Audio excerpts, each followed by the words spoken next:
छांगुर बाबा पर एक और बड़ा पर्दाफाश सामने आया है।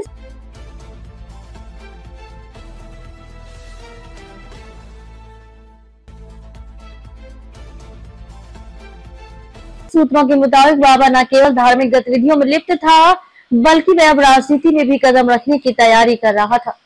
सबसे चौंकाने वाला खुलासा यह है कि वह एक पूर्व आईपीएस अधिकारी को चुनाव लड़वाने की योजना बना रहा था। ये पूरा प्लान उसकी कुख्यात लाल डायरी में दर्ज है, जिसे अब जांच एजेंसियां खंगाल रही हैं।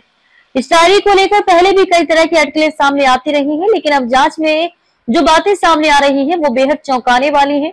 डायरी में न सिर्फ राजनीतिक रणनीति और फंडिंग डिटेल्स दर्ज हैं, बल्कि ये भी लिखा है कि पूर्व पुलिस अधिकारी को किस क्षेत्र से चुनाव लड़वाया जाएगा, किस नेता से संपर्क किया गया है और किन उद्योगपतियों से आर्थिक सहयोग मिलने वाला है। सूत्रों का कहना है कि आईपीएस अधिकारी पहले से ही बाबा के करीबी सर्कल में था और कई बार बाबा के आश्रम में देखा गया था।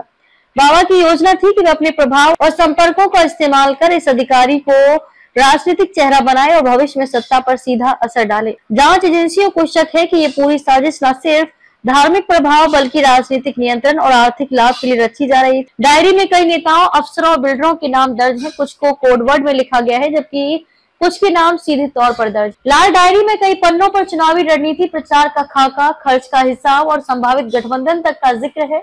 यही वजह है कि अब जांच एजेंसियां इस डायरी को पॉलिटिकल ब्लैक बुक मान रही है।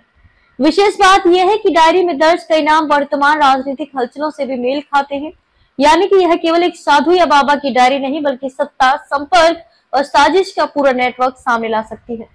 विपक्षी दलों ने इस मामले को लेकर सरकार पर सवाल उठाने शुरू कर दिए हैं। उनका कहना है कि छांगुर बाबा केवल धार्मिक व्यक्ति नहीं था, बल्कि उसके जरिए राजनीति और ब्यूरोक्रेसी को प्रभावित करने की संगठित कोशिश की जा रही थी। वहीं सरकारी सूत्रों का कहना है कि लाल डायरी की फोरेंसिक जांच करवाई जा रही है और उसमें दर्ज सभी नामों और स्थानों की पुष्टि के बाद जल्द बड़ी कार्रवाई हो सकती है। कुछ नामों को लेकर पूछताछ की तैयारी भी चल रही है। इस खुलासे के बाद छांगुर बाबा से जुड़े कई अन्य मामलों को भी दोबारा खोला जा सकता है, जिसमें आश्रम की जमीन खरीद फरोख्त, कथित चंदा घोटाला और विदेशी फंडिंग जैसी बातें शामिल हैं।